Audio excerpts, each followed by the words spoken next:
MBBS അബ്രോഡോ? അതൊന്നും ശരിയാവില്ല. അതിലൊക്കെ ഒരുപാട് പ്രശ്നങ്ങളുണ്ട്. പിന്നെ പോരാത്തിന് ഒരുപാട് പൈസ ചെലവുള്ളതാണ്. നീ വെച്ചിട്ട് പോയേ. അതെ, MBBS അബ്രോഡ് പഠിച്ചാൽ എന്താ കുഴപ്പം? ഒരുപാട് കുഴപ്പങ്ങളുണ്ട്. എന്തൊക്കെയാണ് കുഴപ്പങ്ങൾ? പറയ് കേക്കട്ടെ.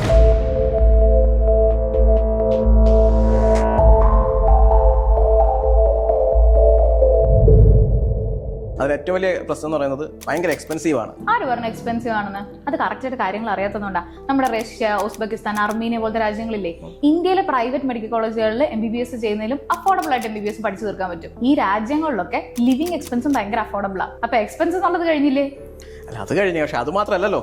എന്നാ അടുത്തത് പറട്ടെ. അപ്പം എക്സ്പെൻസിന്റെ ഒക്കെ, പക്ഷേ വിദേശത്ത് പഠിച്ചിട്ട് വരുന്ന കുട്ടികൾക്ക് ഇന്ത്യയിൽ വാല്യൂ ഇല്ലാന്ന് കേട്ടിട്ടുണ്ട്. അതെന്താ? ഇതൊക്കെ നിങ്ങൾ കേട്ടിട്ടുള്ളതല്ലേ? അന്വേഷിച്ചിട്ടുണ്ടോ?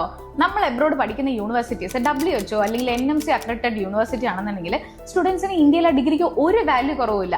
പഠിത്തം കഴിഞ്ഞ് വന്നിട്ട് നെക്സ്റ്റ് അല്ലെങ്കിൽ FMG എക്സാം സ്റ്റുഡൻസ് ക്ലിയർ ചെയ്ത് കഴിഞ്ഞാൽ അവർക്ക് ഇന്ത്യയിൽ വർക്ക് ചെയ്യാം. ഈ ലാംഗ്വേജിന്റെ ബാരിയർ അവിടെ കഴിഞ്ഞില്ലേ? പക്ഷെ അവിടെ പഠിക്കുന്ന വേറെ ലാംഗ്വേജിലല്ലേ? അപ്പൊ ഇന്ത്യയിൽ പഠിക്കുന്ന സമയത്ത് ഇന്ത്യൻ ലാംഗ്വേജ് പഠിക്കുമ്പോൾ കുട്ടികൾക്ക് അത് കുറച്ചും കൂടെ എളുപ്പമല്ലേ?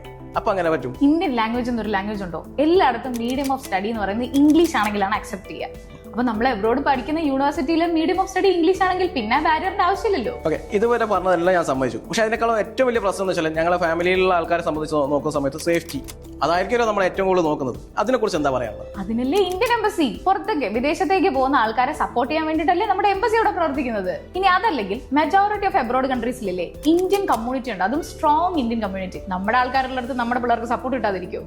ഇനി യൂണിവേഴ്സിറ്റിയിലേക്ക് വരികയാണെങ്കിൽ മോസ്റ്റ് ഓഫ് ദ യൂണിവേഴ്സിറ്റിയിൽ ബയോമെട്രിക് യൂസ് ചെയ്തിട്ടാണ് സ്റ്റുഡൻസ് എൻ്റർ ചെയ്യുന്നത്. സോ പുറത്തുനിന്നുള്ള ഒരാൾക്ക് അവിടെ എന്തായാലും കയറി അറ്റാക്ക് ചെയ്യാൻ പറ്റില്ല.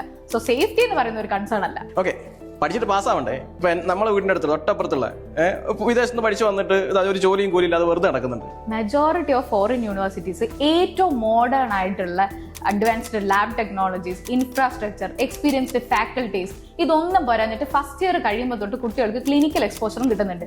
ഇത്രയും സൗകര്യങ്ങൾ കൊടുത്തിട്ട് ഒരു കുട്ടി തോറ്റിട്ട് വന്നിട്ടോ അല്ലെങ്കിൽ ഇവിടെ ഒന്നും ജോലിയില്ലാതെ നടക്കുന്ന എന്തുകൊണ്ടാ? അതാ യൂണിവേഴ്സിറ്റിയുടെ കുഴപ്പമാണോ അതോ സ്റ്റുഡന്റിന്റെ കുഴപ്പമാണോ? പിന്നെ തോറ്റിട്ടൊന്നും ഒരാളുടെ കാര്യമല്ല എന്നോട് പറഞ്ഞത്, ജയിച്ചിട്ട് ജോലി കിട്ടിയ കുറെ ആൾക്കാരെ എനിക്കറിയാം. ഞാൻ പരിചയപ്പെടുത്തി തരട്ടെ. ഇത്രയും ക്വാളിറ്റി ഉള്ള സ്ഥലങ്ങളിൽ അഡ്മിഷൻ കിട്ടണ്ടേ? ഇന്ത്യയിലോ അഡ്മിഷൻ കിട്ടുന്നില്ല, പിന്നെ അല്ലേ വിദേശത്ത് അഡ്മിഷൻ? അതിനല്ലേ west mode study abroad. Foreign യൂണിവേഴ്സിറ്റീസിന്റെ ഓതറൈസ്ഡ് റെപ്രസെന്റേറ്റീവ്സ് ആയതുകൊണ്ട് ഇവർ ത്രൂ അഡ്മിഷനും വേഗം കിട്ടും, പ്രോസസ്സും അവരെ നോക്കിക്കോളും. ഓക്കെ അല്ലേ? ഓക്കെ. എന്നാ ഇപ്പൊ ഫോൺ വിളിച്ച ആളെ വിളിച്ച് പറ MBBS അബ്രോഡ് ഒരു കുഴപ്പമില്ലെന്ന് പറ. വേഗം പറ. യെസ്, വിളിക്കാം.